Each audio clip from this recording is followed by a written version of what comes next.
Tricycle driver ba asawa mo? Kuya, wala pa akong asawa at single ako.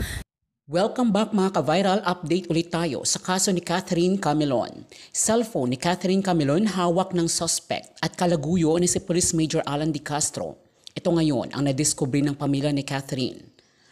Ang nasabing phone ng missing na beauty contestant ay naroroon ang mga ebidensya ng mga chat niya sa legal wife niya na nagsusumbong sa pambababae ng nasabing police major.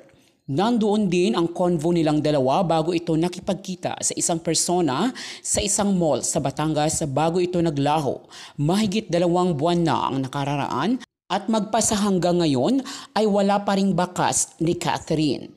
Pati ang mga nag-iimbestiga ng mga taga-PNP CIDG ay walang sagot sa kung ano ang tunay na nangyari sa teacher. Habang si Nanay Rosario Camilon naman na ina ng babae patuloy pa rin nagdarasal na makakabalik ang kanilang anak na buhay. Hindi di umano sila nawawalan ng pag-asa na mahanap nila ang kanilang kapamilya na nawala noong October 12, 2023. May ilang netizens ang naglabas ng teorya na posibleng buhay nga ito, subalit dinala sa malayong lugar at doon pansamantala na itinatago. May nagsasabi din na posibleng may kinalaman dito ang legal wife sa nangyari dahil umiiwas itong magsalita at humarap sa PNP para makipag-ugnay sa kaso. Nais ngayon umapila ng pamilya Camilon sa taga-NBI or National Bureau of Investigation at Senado upang mabigyan na ng hustisya ang nangyari at matukoy na kung sino-sino pa ang iba pang mga sangkot. Hinuha nila na sadyang itinatago si Jeffrey Magpantay, ang driver at bodyguard ni Police Major Alan De Castro, kapalit ng malaking halaga upang hindi makakanta sa totoong nangyari. Kahit nagbigay na ng malaking halagang pabuya si Senator Raffy Tulfo sa sinumang makapagtuturo kung nasaan ngayon si Jeffrey Magpantay, ang driver at bodyguard ni Police Major, ay wala pa ring nagtuturo kung nasaan siya ngayon.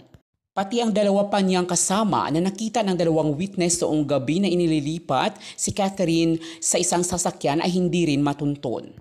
Malawak di umano ang koneksyon ng suspect na si Police Major kaya marami itong pwedeng utusan sa labas upang matakpan ang baho na kanilang itinatago.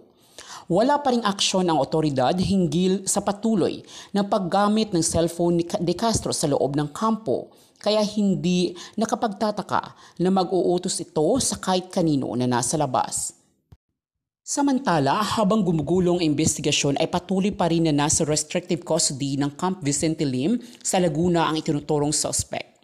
Noong December 19 ang unang hearing, subalit hindi sumipot si De Castro na ikinadidismaya ng pamilya ni Camilon.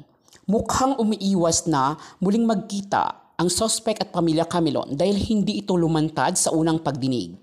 Sa susunod na buwan, January 19 naman ang susunod na hearing. Mungkahin naman ngayon ng maraming netizens na nadidismaya na sa pag-usad ng kaso at mukhang inililibing na lang sa limot ang kaso ni Camilon ay idulog na sa NBI at Senado ang kaso nang mabigyan na ito ng solusyon. At yan nga muna mga kaibigan ang ating latest update ngayon sa kaso ni Catherine Camilon. Maraming salamat po sa panonood. Abangan lamang ang susunod nating mga updates dito lamang sa aking YouTube channel. Maraming salamat po.